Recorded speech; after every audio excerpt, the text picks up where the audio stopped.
I was thinking, why not get back into the grind with something symbolic, you know? A great spectacle, a return to form, a real triumph, if you will. Talk about the film that, just like this channel, has been forgotten, but will come back with a thunderous applause. Breakfast of Champions.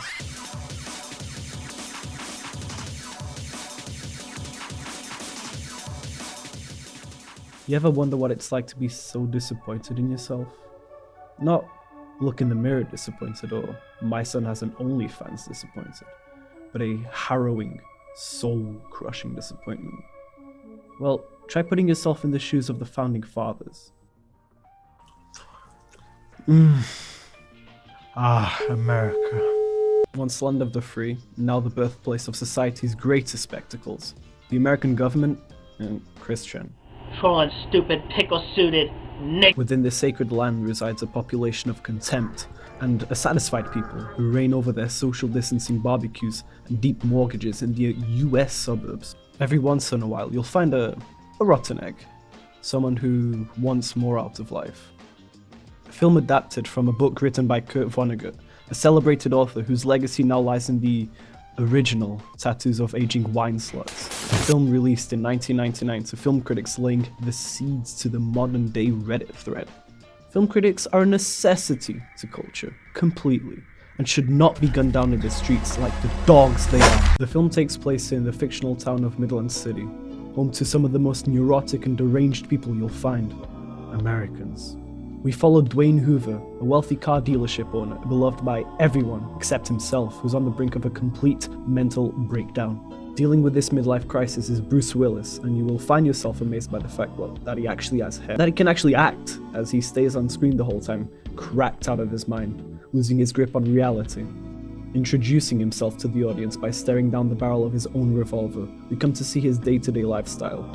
His sedated wife, his beautiful house, and his ordinary job. Going along his painfully sterilized day, he breaks down slowly, unable to handle the walls closing in on him. How mundane his surroundings leave him. He can't really grasp onto anything, leaving him nothing in return. Boy, it's just one of those days. To quote T.S. Eliot, "The rats are underneath the piles. The Jew is underneath the lot." That's not it.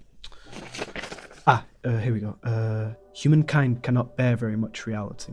Whilst the quote and the film itself is pretty bleak in nature, Breakfast of Champions borrows this from the source material, but the film eventually gets around to pulling up its own metaphorical pants.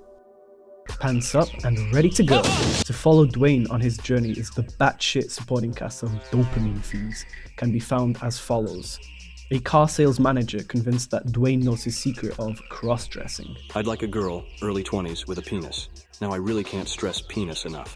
A recently released prison convict named Wayne Hubler that's convinced that because his name is so similar to the protagonist's, he was chosen by God himself and fated to meet the man.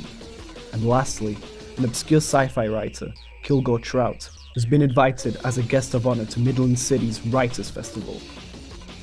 Dwayne Hoover goes through all these wacky characters and situations as a simple man trying to make his way on this uneven land, to find some sort of solution or meaning to not only his own life but existence, doing his best Shinji Ikari impression along the way, and he feels as though the answers lie within Kilgore Trout.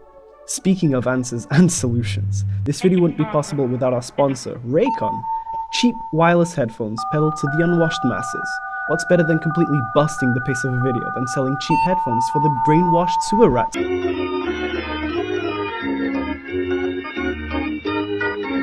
We go through Dwayne's day as he puts on this charismatic persona, only for him to slowly give up on himself, giving in to his troubled desires. Hopeless, destitute in his cartoonish world, and seemingly alone in his suffering. The film crescendos elegantly into a beautiful and life-affirming finale. Having started the wild ADHD-filled ride disillusioned, Dwayne arrives at the conclusion that his life is his own really, finding solace in his family and the ones he loves. Dostoevsky by way of Space Jam. Now, after finding Kilgore Trout, Dwayne comes to him in search of answers, and after projecting his feelings onto him, he has a and confronts the author only for Kilgo to tell him the following. Tell me what it is. The only thing you can do is continue. Every aspect of the film plays out like a Looney Tunes MD-fueled coke binge, and through it all there's a deep and emotional core. The whole thing is a complete sensory overload that's technically considered cinema, but plays out more like your little cousin's Roblox Let's Play rather than anything D.W. Griffith.